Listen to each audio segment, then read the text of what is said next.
ప్రభువైన యేసుక్రీస్తు నామములో మీకు అందరికీ శుభములు, వందనాలు తెలియజేస్తున్నాను. ఈ దినమున మనమందరం కూడా ప్రార్థన పోరాటములో పాలుపంపులు పొందే చక్కటి అవకాశాన్ని దేవుడిచ్చినందుకు నేను దేవునికి కృతజ్ఞతలు తెలియజేస్తున్నాను. ఈ సమయంలో మనమందరం కూడా ప్రార్థన చేసుకుని ప్రార్థన పోరాటములో పాలుపంపులు పొందుదాం. సర్వశక్తి కలిగినటువంటి గొప్ప దేవ, ఆశ్చర్యకరుడా, ఆలోచనకర్త, నీ ఘనమైన, శ్రేష్టమైన, ఉన్నతమైన నామం బట్టి నీకు స్తోత్రం చెల్లిస్తున్నాం. ఈ సమయంలో మా ప్రభువా, నీ బిడ్డలమైనటువంటి మమ్మలను మరోసారి జ్ఞాపకం చేసుకుని మాతో మాట్లాడి నీ స్వరాన్ని మాకు వినిపింప చేసి మీ నామాన్ని ఘనపరచుకోండి.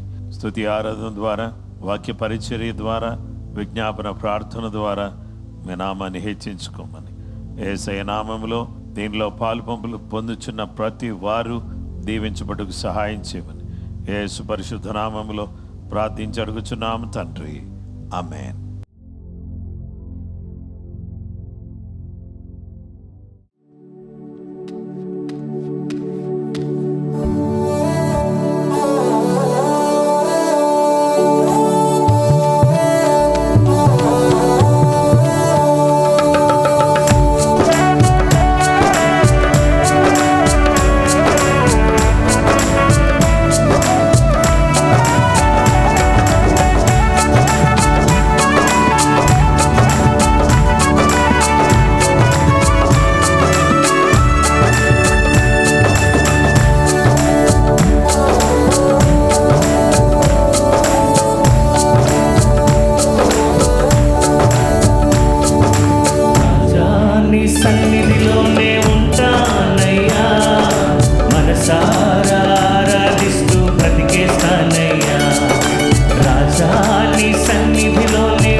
ఆరాధించుకునే విలువైన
ఆరాధిస్తూ బ్రతికేస్తానయ్యా రాజా నీ సన్నిధిలోనే ఉంటానయ్యా మనసారా ఆరాధిస్తూ బ్రతికేస్తానయ్యా. చప్పట్లు కొడదాం.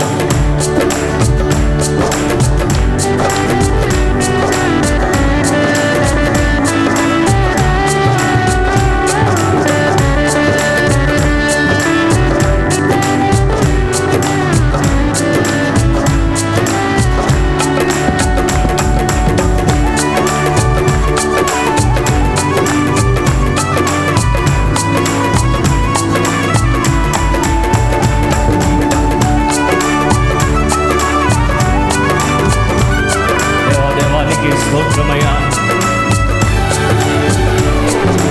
ఊపిరాగే వరకు నీతోనే జీవిస్తా, ఏ దారిలో నడిపినా నీ వెంటే నడిచొస్తా.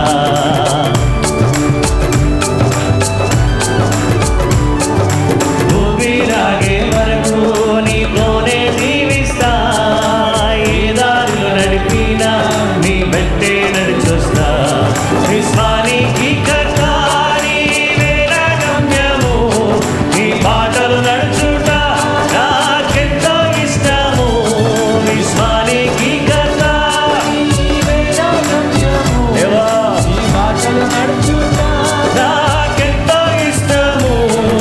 నిన్ను మించిన దేవుడే లేడయ్యా, నిన్ను మించిన దేవుడే లేడయ్యా. నేనుండలేనయ్యా, నేను బ్రతుకలేనయ్యా.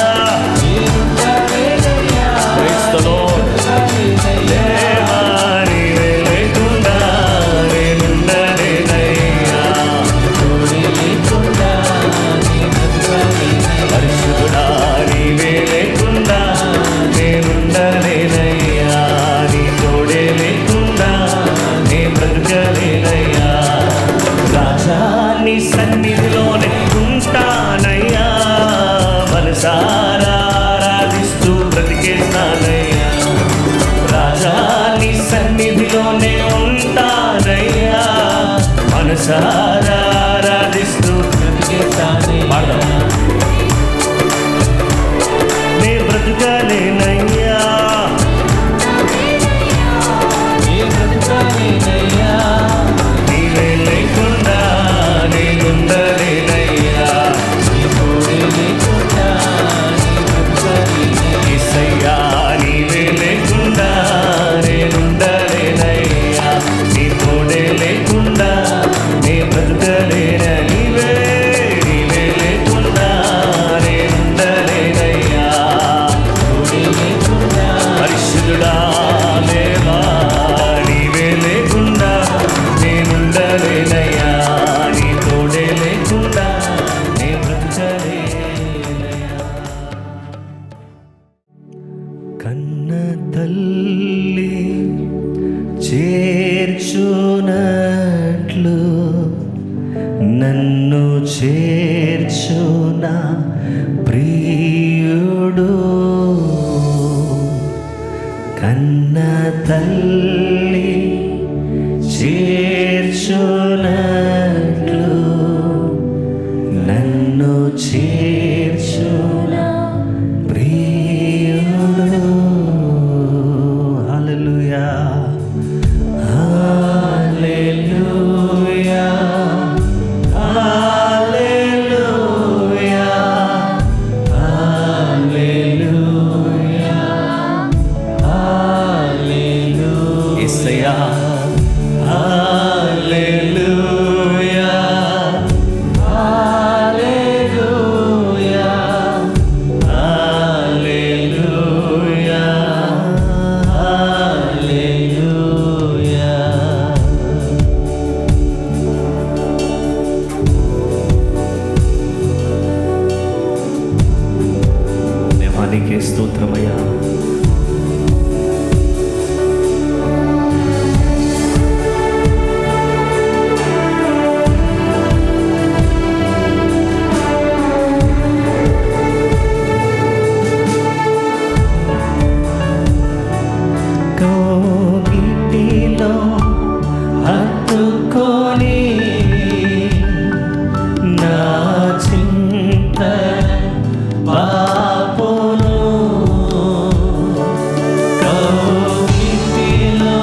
యేసయ్యా హల్లెలూయా హల్లెలూయా హల్లెలూయా హల్లెలూయా.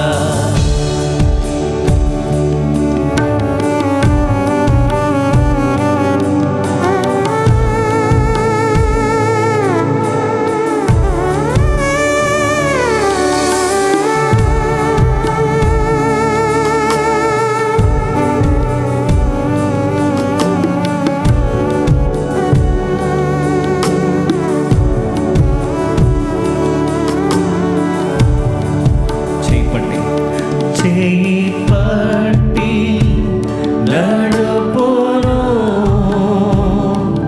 శిఖరముపై నిలుపును. దేవా చేయి పట్టి నడుపును శిఖరముపై నిలుపును. సంగమంతా హృదయపూర్వకంగా దేవా హల్లెలూయా హల్లెలూయా హల్లెలూయా హల్లెలూయా హల్లెలూయా హల్లెలూయా హల్లెలూయా హల్లెలూయా. నా కొరకై మరణించే దేవా నా పాపమున్ భరించే నా కొరకై మరణించే నా పాపమున్ భరించే. యేసయ్యా హల్లెలూయా హల్లెలూయా హల్లెలూయా హల్లెలూయా హల్లెలూయా హల్లెలూయా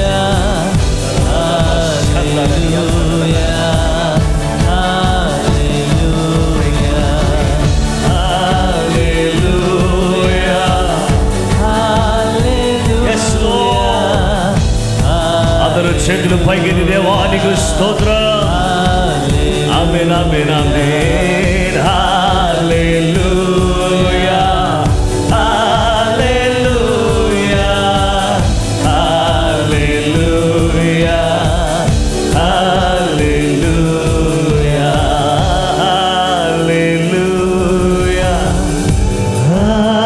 హల్లెలూయా హల్లెలూయా.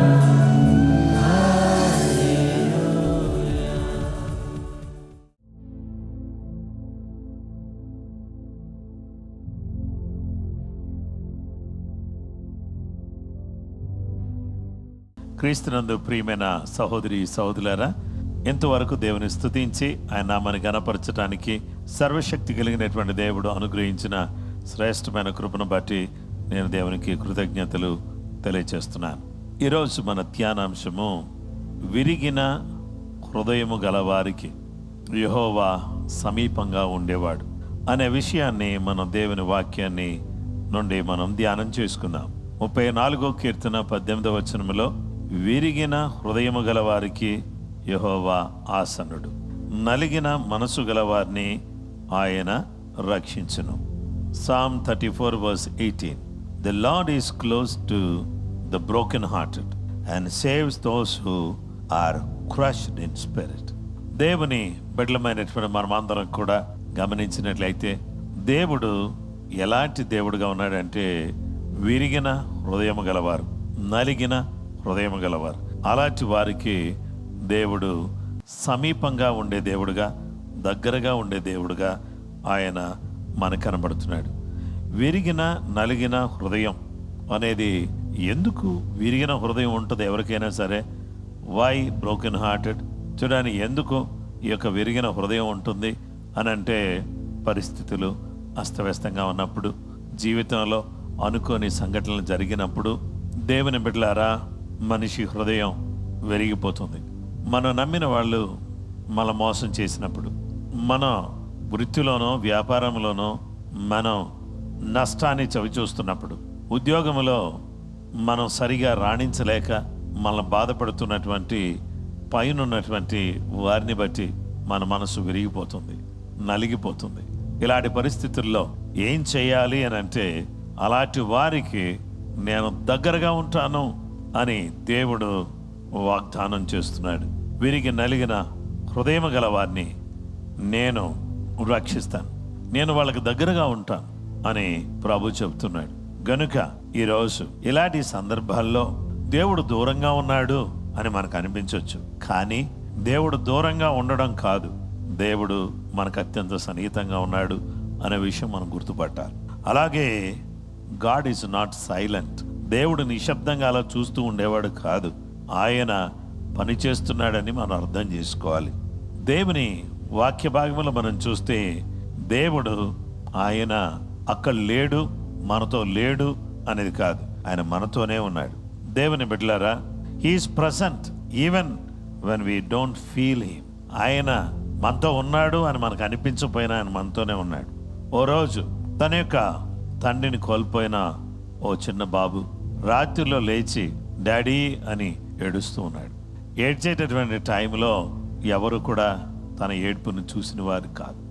అయితే కొన్ని రోజుల తర్వాత అతడు అర్థం చేసుకున్నాడు, నేను నా తండ్రిని నేను చూడట్లేదు, కానీ దేవుడు ఏం చేస్తున్నాడంటే నా మొరను వింటున్నాడు. దేవుడు నా తండ్రి యొక్క ప్రేమను నేను అనుభవించేటట్టుగా చేస్తున్నాడు. అవును, నిజమే. కొన్నిసార్లు మనకు దేవుడు దగ్గరగా ఉన్నట్టు అనిపించదు, కానీ దేవుని సన్నిధిని మనం అనుభవించడానికి, దేవుని శక్తిని మనం అనుభవించడానికి దేవుడు మనకు సహాయపడుతూ ఉంటాడు.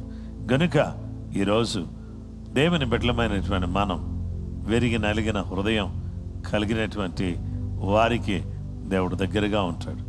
ఎవరైతే కృంగని స్థితిలో ఉన్నారో, ఎవరైతే బలహీన స్థితిలో ఉన్నారో, ఎవరైతే బాధలో ఉన్నారో, ఎవరైతే చాలా వేదంతో బాధతో ఉన్నారో, అలాంటి వారితో దేవుడు ఉంటాడు అనే విషయాన్ని దేవుడు తన వాక్యం ద్వారా మనతో మాట్లాడుతున్నాడు.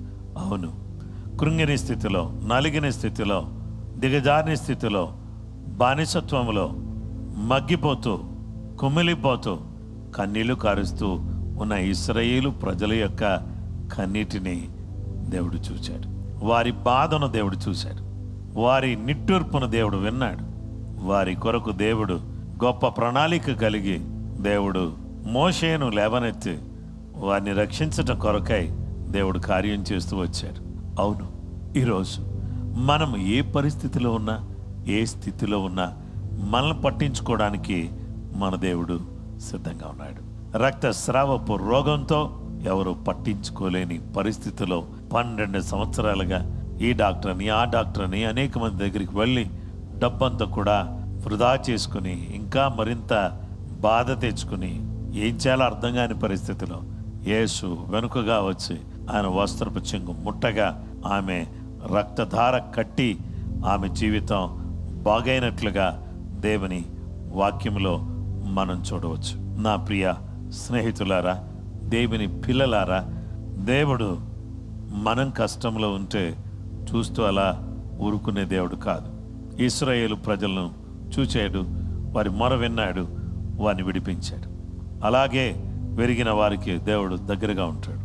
దేవుని బిడ్డలమైనటువంటి మనం, రక్తస్రావపు రోగం కలిగిన స్త్రీ, ఆమె ఎంతో నలిగిపోయి కుమిలిపోయి ఉంటే ఆమెకు దేవుడు స్వస్థతను దయచేశారు. అలాగే యేసుక్రీస్తు ప్రభువారి దగ్గరికి వచ్చిన కుష్ఠరోగిని యేసుక్రీస్తు ప్రభువారు నలిగిన స్థితిలో ఉన్నటువంటి వ్యక్తిని ముట్టుకుని అతను బాగు చేశారు. ఈరోజు దేవుని బిడ్డలారా, మీరు నలిగిపోయి ఉన్నారా? విరిగిపోయి ఉన్నారా? కుమిలిపోయి ఉన్నారా? నలిగిపోతూ ఉన్నారా? మీ సమస్యల్లో ఎవరికి చెప్పుకోలేక బాధ, తీవ్రమైన ఆందోళన ఎదుర్కొంటున్నారా? అయితే యేసయ్య చెప్తున్నాడు, మీకు దగ్గరగా ఉండి మిమ్మల్ని ఆదుకుని మిమ్మల్ని తప్పించడానికి ఆయన సిద్ధంగా ఉన్నాడు. గనుక ఆ జీవం గల దేవుని యొక్క సన్నిధిని మనం అనుభవించటానికి కృప మనకు తోడై నీడై నడిపించును గాక. ప్రార్థన చేసుకుందాం.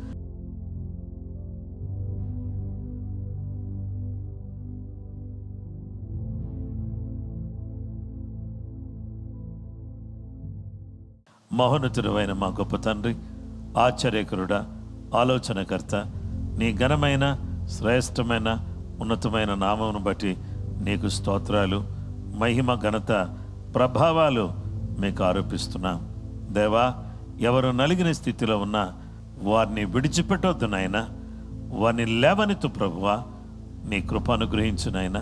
దేవానికి స్తోత్రం. ఇశ్రాయేలు ప్రజలు నలిగిన స్థితిలో ఉంటే వారితోనే మీరున్నారు. రక్తస్రావపు రోగి నలిగిన స్థితిలో ఉంటే ఆమెను స్వస్థపరిచి ఆమె బాధ నివారణ అయ్యేటట్టు చేశారు. అలాగే మా ప్రభువా, కుష్ఠరోగి నలిగిన స్థితిలో బాధతో వేదంతో ఉన్నప్పుడు అతను ముట్టుకుని బాగు చేశారు. మా పరిస్థితి ఏదైనా, మేము నలిగిన వారిగా ఉంటే, విరిగిన పరిస్థితిలో ఉంటే మాకు దగ్గరగా ఉండి మమ్మలను విడిపించి రక్షించి ఆదరించే గొప్ప దేవుడుగా మీరు ఉన్నందుకై మీకు స్తోత్రం చెల్లిస్తున్నాం. మీ బిడ్డలందరినీ కూడా మీరు నూరంతలుగా బలపరచండి. ఎవరు ఏ విధమైన బాధలు ఉన్నా వారికి అండగా నిలిచి వారి ఆర్థిక పరిస్థితుల్లో, ఆరోగ్య పరిస్థితుల్లో, పిల్లల విషయంలో, కుటుంబ విషయంలో అన్నిట్లో మీరు తోడుగా ఉండండి. మా దేశాన్ని, ప్రపంచ దేశాలను, మా రాష్ట్రాలను, మా ప్రజలను కాపాడండి నాయన. మా సంఘాలను కాపాడండి.